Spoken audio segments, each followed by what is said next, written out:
বাংলার লোকসংস্কৃতির এক ঐতিহ্যবাহী এবং প্রাচীনতম উৎসব হচ্ছে গাজন উৎসব, যা সারা চৈত্র মাস জুড়ে পালিত হয় এবং চৈত্র মাসের সংক্রান্তি বা চড়ক পূজার মাধ্যমে সমাপন হয়।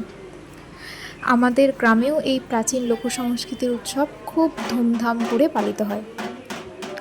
আজকে ছিল ফলের দিন বা ফল উৎসব।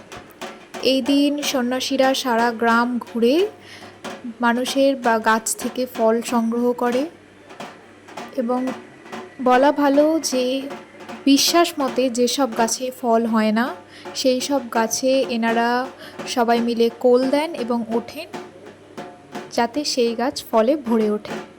এবং সারাদিন উপবাস থাকার পর সেই সংগ্রহ করা ফল দিয়ে এনারা উপবাস ভঙ্গ করেন এবং রাত্রেবেলা হয় ধর্ম পুজো এবং ধর্মের ঝাঁপ। তার মধ্য দিয়ে আজকের ফলের উৎসব শেষ হয়।